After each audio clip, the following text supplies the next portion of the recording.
couple things happened. The futures launched over the weekend, and then also the backed launch. Both seem to be the start of the decline. So, Lou, what's your take on what's gone on? Buy on the rumor, sell on the news. We knew this was coming for a long time. Yeah, I've always thought Bitcoin is not about institutions. Actually, it's the antithesis of institutions.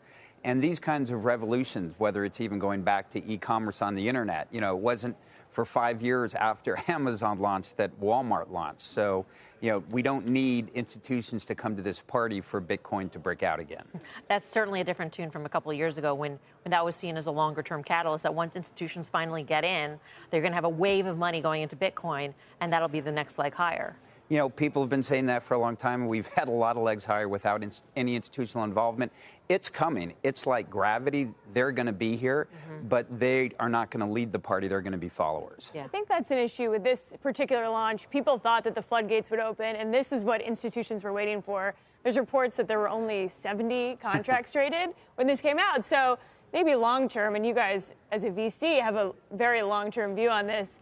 I think any investor that thought, okay, institutions are here, looked at that and said, okay, maybe it's going to take a little bit longer. And as you guys know, perception in crypto and Bitcoin is just as important, if not more important than reality. And then you have the stop losses. So when it does go below a certain amount, people say, okay, when it goes below, say, 9,000, right, I'm out. And that kind of has this ripple effect that Brian Kelly and others have mentioned. Right. I mean, there are real technical levels that people were trading against, 9,000 being one of them. Right. It does seem to have this snowball effect, and you get this sort of herd mentality of, oh no, you saw Monday, it's going below 10,000, now we're below 9,000, stop losses kick in, and people have mentioned 7,000 for the next level. So you kind of see that snowball effect. But others have said, okay, we really don't know why. It just seems to be this herd mentality of everybody selling, and other. Well, certainly, I think obviously one of the things that exacerbates it is all the leverage that you have in crypto. BitMEX allowing people to get 100-to-1 leverage means that people are getting stopped out, every few ticks. So that definitely compounds the effect of any downdraft. In terms of Bitcoin's price, Lou, in your world, does it matter? Certainly not day to day, right? If Bitcoin is going to be 100,000 or 1 million in 5 or 10 or 20 years, then, all the up and downs that we're seeing today is just noise. That's a big if, though.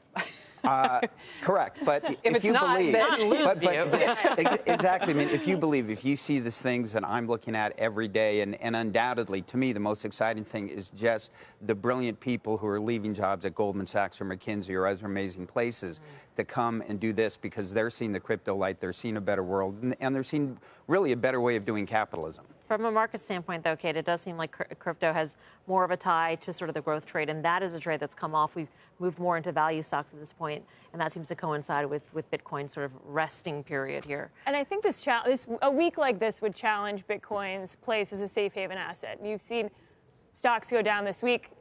Same with Bitcoin. It's not trading. I mean, it's trading in tandem with a lot of these things, and I think the argument that it's like gold, it's digital gold, and it's trading independent of the rest of what the markets are doing, you've seen this sort of risk-off attitude. It's definitely translating to Bitcoin. Doesn't it annoy you, Lou, that whenever Bitcoin goes higher, people are really, they're quick to say, oh, it's like digital gold, it's a safe haven. They're willing to pin anything and everything on it, and then when it goes the other way, even though the same conditions exist, it's like, what happened to that argument?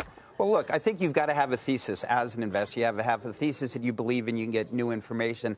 I actually do believe the analogy that it is digital gold. I think it's digital gold on the way up. I think it's digital gold on the way down. Obviously, people believe that more and less during different times. But I think over the long haul, that's going to be the play. Not different than the stock market.